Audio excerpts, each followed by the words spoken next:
don't get it. Put it in plain language.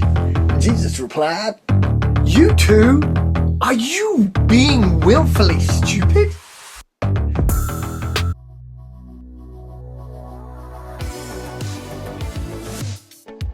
Here with Matthew 15, and the chapter starts with what pollutes life.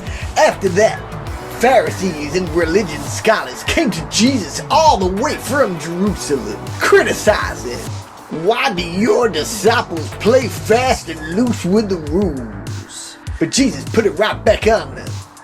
Why do you use your rules to play fast and loose with God's commands? God clearly says, respect your father and mother. Anyone denouncing father and mother should be put to death, isn't that right? But you weasel around that by saying, whoever wants to can say to father and mother, "What I owe to you, I've given to God."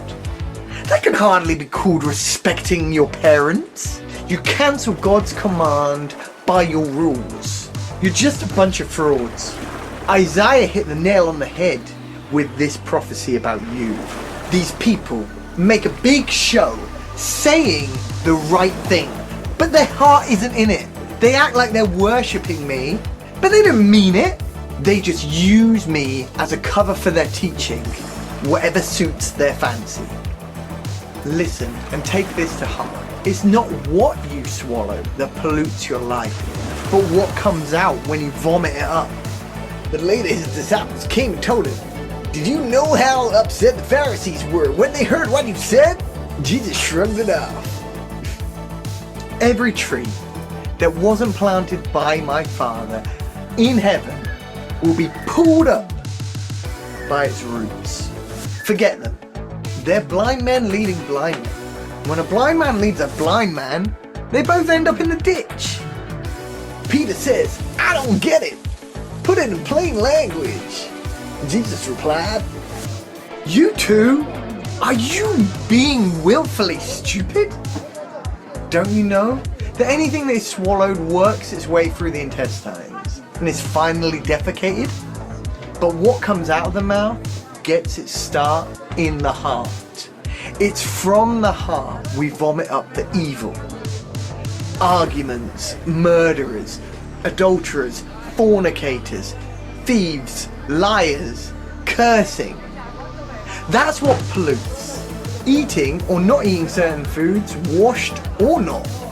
Washing or not washing your hands, that's neither here nor there."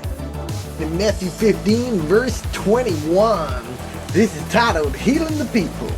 From there, Jesus took a trip to Tyre and Sidon. They had hardly arrived when a Canaanite woman came down from the hills and pleaded, "Mercy, Master, Son of David. My daughter is cruelly afflicted by an evil spirit." Jesus ignored her, and then the disciples came and complained that she was bothering them. "Would you please take care of her? She's driving us crazy." But Jesus refused, telling them, "I've got my hands full dealing with the lost sheep of Israel." Then the woman came to Jesus and dropped to her knees and begged, "Master, help." But Jesus replied, "It's not right to take the bread out of the children's mouths and throw it to the dogs." But she was quick. "You're right, Master, but dogs do get scraps from the Master's table." Jesus gave in.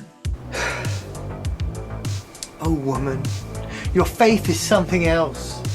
What you want is what you get." Right then, her daughter became well.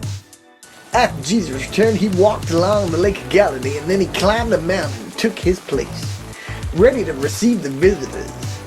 They came, tons of them, bringing along the paraplegic, the blind, the maimed, and the mute.